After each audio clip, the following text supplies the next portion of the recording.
Oops! Huwag kayong alis mga kaibigan.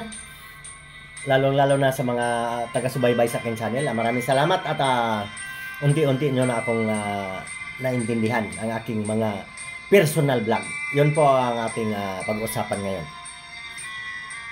Mag-iingat po ang lahat, lalong-lalo na yung mga hindi pa na-monetize, hindi pa na-invite sa stream ads, at saka sa YouTube. Mag-iingat po ang lahat, tayo. Ako hindi pa rin monetize. Ibig sabihin mga kaibigan, maghihigpit po ngayon si Meta. Alam niyo ba ang mga balita, laging sinisisi ang social media. Di ba sa Quadcom iniimbitahan na yung mga sikat na vlogger.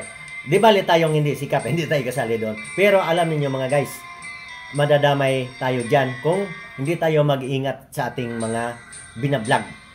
Ako, di na bali, personal vlog ang akin. Hanggat maaari, di po tayo maninira. Lalong-lalo na sa mga nakakataas, sa mga namumuno sa ating bansa. Ibig sabihin, kasi po, binabantayan na po ngayon si Meta. Laging sinisisi. Ibig sabihin, maghihigpit yan.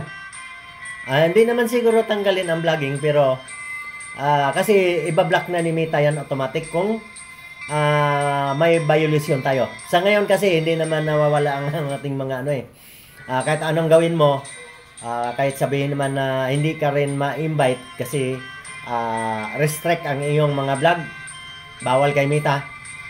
Ibig sabihin, nandun pa rin. Nandun pa rin sa mga wall natin, di ba? Nakikita niyo.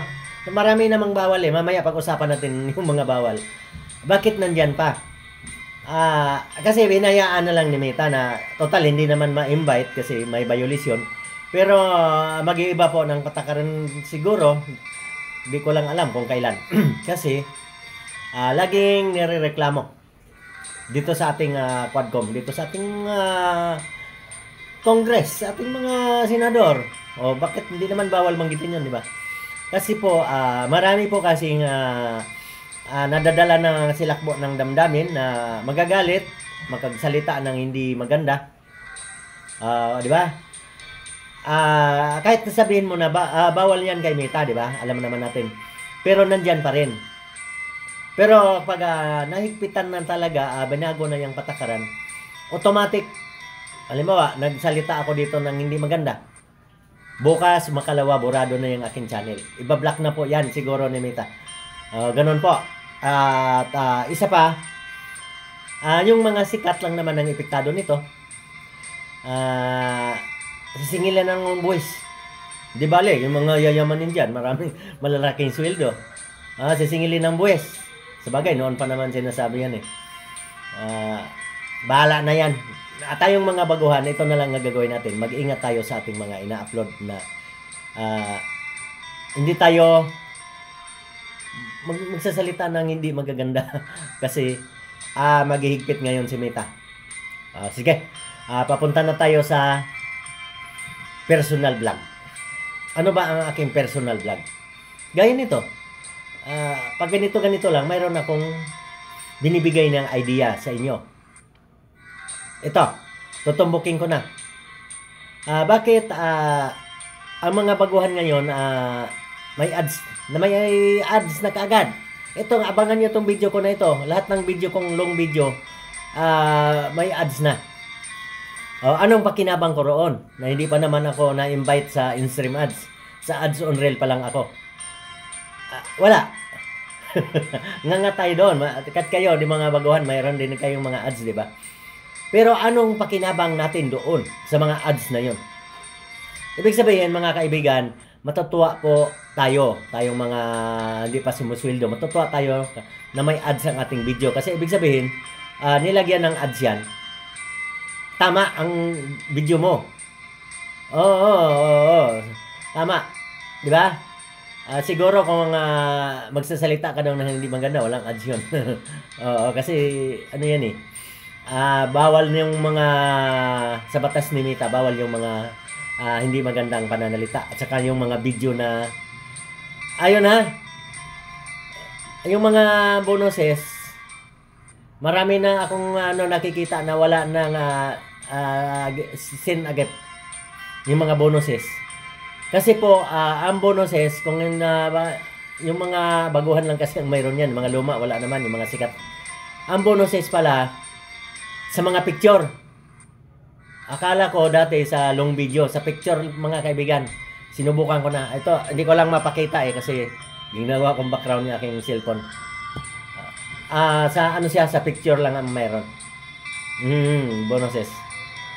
Pero, ibig sabihin, pampalubag-loob lang yun nita eh. Magkano lang eh. Sa akin, minsan, $2 sa isang buwan. $1. Pero, ibig sabihin, matutuwa na ako kasi pandagdag din yun. Kasi ads on reel, eh. Piso-piso lang eh. Sige. Yung mga maswerte, mga kaibigan, maswerte yung mga nag-viral ka agad nung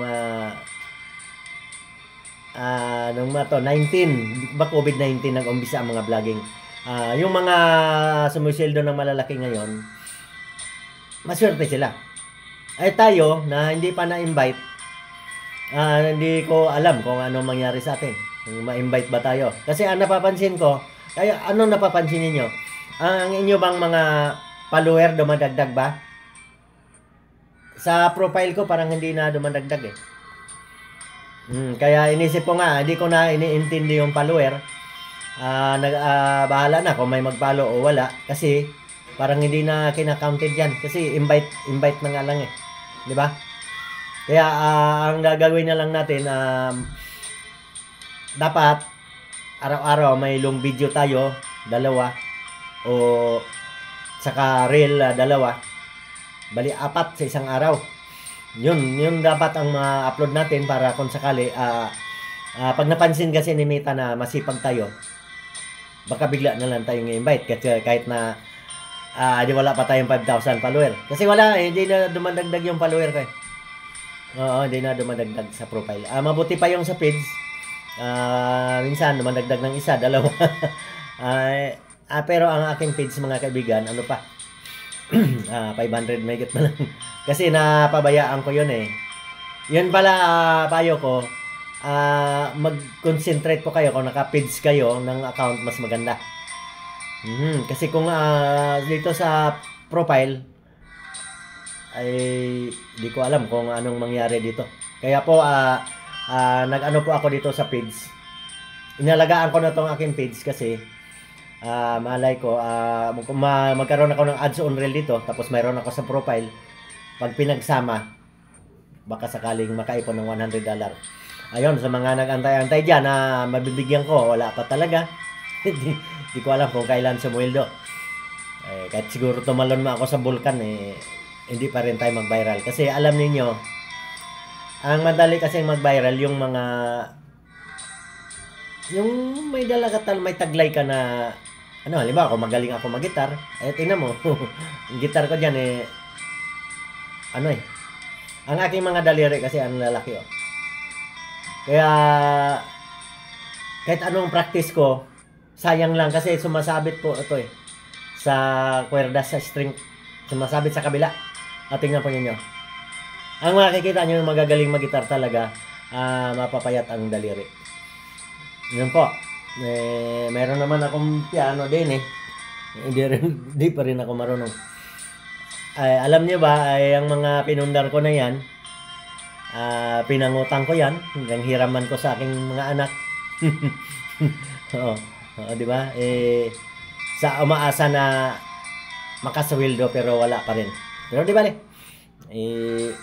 alam niyo, pagka ako yung nagkapuhunan-puhunan ng konti, lumakas yung mga tahi ko. May tahi ako. Ang bala kong projectin, yung mga nagsisikap ba? Halimbawa, nagtitinda. Tutulungan ko siya kung paano madagdagan ang puhunan.